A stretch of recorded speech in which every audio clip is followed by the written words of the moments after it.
Welcome back my channel educational argue point. बहुत लोगों का ये सवाल था कि डॉक्यूमेंट्स आखिर क्या क्या चाहिए काउंसलिंग के समय। तो काउंसलिंग के समय क्या क्या डॉक्यूमेंट्स चाहिए वो सब इस वीडियो में डिस्कस होगा। फर्स्ट ऑफ ऑल आपको यहाँ पे स्क्रीन पे दिख रहा होगा कि आखिर डॉक्यूमेंट चाहिए क्या क्या। तो मैं आपको एक बात बताना चाहूँगी कि डॉक्यूमेंट्स आप अपने रेडी रख लो, क्योंकि बहुत बच्चे जिनको एडमिशन एकदम सीरियसली तौर पे लेना है तो डॉक्यूमेंट्स रेडी रख लो, क्योंकि यहाँ पे एडमिशन के टाइम इतनी भीड़ है जिसका कोई जवाब नहीं है। तो आप टॉपिक देख ही चुके होंगे कि आपको चाहिए क्या क्या। तो बिहार बीएड 2 ईयर्स वाले और 4 ईयर्स वाले दोनों के लिए एक ही डॉक्यूमेंट रहेगा, कुछ भी इसमें चेंज नहीं होने वाला है। तो एक बार फिर से वैसे मैं इसका वीडियो बना चुकी हूँ, अगर जिन लोगों ने नहीं देखा है तो जाकर प्रीवियस भी देख सकते हैं, नहीं तो मैं फिर से बना रही आपको फिर से अपडेट कर देती हूँ कि आप अपना अगर नहीं बनवाए हैं अभी तक तो बनवा लीजिए।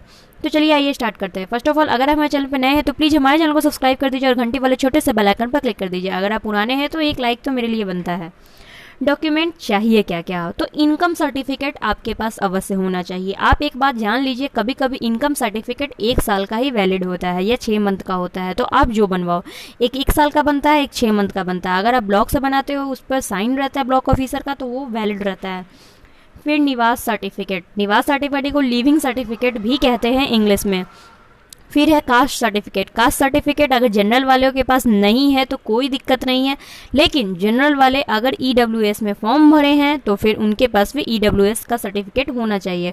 OBC, EBC, BC, SC, ST और दिव्यांग जितने भी हैं सबको क्या चाहिए, सर्टिफिकेट ये चाहिए। एससी, ओबीसी, बीसी इन सारे को क्या चाहिए, तो सर्टिफिकेट चाहिए। तो ये जितने भी सर्टिफिकेट्स जितने भी लोग हैं, अगर जनरल के पास सर्टिफिकेट नहीं है तो उनको सर्टिफिकेट की कोई ज़रूरत नहीं है। मैं फिर से रिपीट कर दूं तो आपको, अगर आप ईडब्ल्यूएस हैं तो आपको सर्टिफिकेट जरूर लगेगा। चलिए अब, और ये सर्टिफिकेट बहुत ही मस्ट है। फिर डॉक्यूमेंट क्या क्या चाहिए एजुकेशन में, तो एजुकेशन में अपने हाई स्कूल से लेकर ग्रेजुएशन तक आपकी जितने भी मार्कशीट है, सीएलसी है, प्रोविजनल है, माइग्रेशन है, सबको एकदम रेडी रख लीजिए। कुछ भी इधर उधर नहीं होना चाहिए, क्योंकि ज़्यादा नहीं।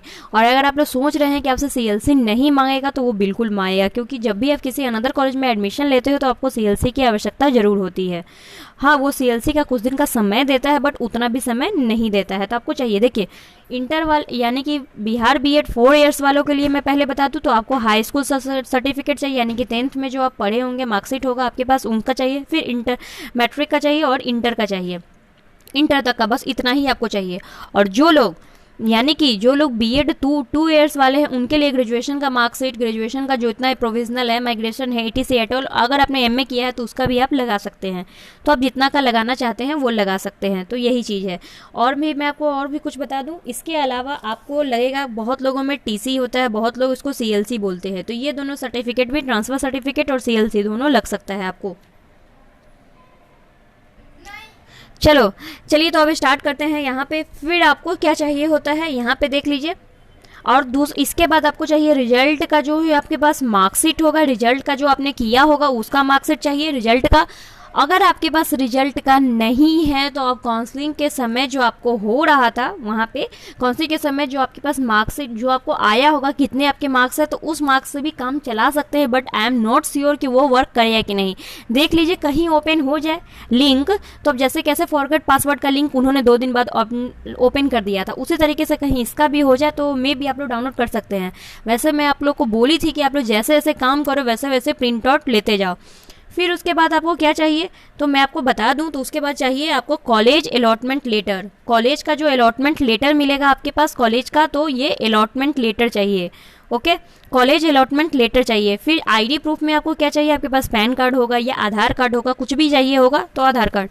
फिर अपना फोटो 1-2 रख लीजिए, 2 से 4 फोटो। और फोटो कोशिश कीजिएगा कि वही रखे जो आपने एडमिट कार्ड में यानी कि बीएड एग्जाम के समय भरा था, तो वही फॉर्म वही फोटो रखिएगा, वो ज़्यादा बेनिफिट करेगा। अगर आपके पास नहीं है वो वाली फोटो तो कोई बात नहीं, आप नेक्स्ट फोटो भी दे सकते हैं, ऐसा कुछ है नहीं, क्योंकि ऐसा इतना भी कोई नहीं खोजता है। और आपको अभी कोरोना का समय चल रहा है तो आपको हेल्थ सर्टिफिकेट भी चाहिए होगा। तो चलिए अब इसके बाद आपको कोई भी डाउट नहीं होगा, इतने ही सारे डॉक्यूमेंट चाहिए कॉलेज में एडमिशन लेने के लिए। आप इतने सारे डॉक्यूमेंट तैयार कर लीजिए, इसके बाद कोई भी अब आपको डाउट नहीं होना चाहिए। इसके बाद मैं आशा करूँगी कि अब आप मुझसे सवाल नहीं पूछोगे कि ये चाहिए तो वो चाहिए, क्योंकि बिहार बीएड 2 ईयर्स वाले 4 ईयर्स वाले आप दोनों को यही चीज़ लगना है, इसके अलावा कुछ भी नहीं लगेगा। तो चलिए हम आपसे विदा लेते हैं। आई होप कि आपको सारी इन्फॉर्मेशन मिल चुकी होगी। अगर मिल चुकी होगी तो एक लाइक हमारे लिए बनता है, तो वो लाइक कर दीजिए। हम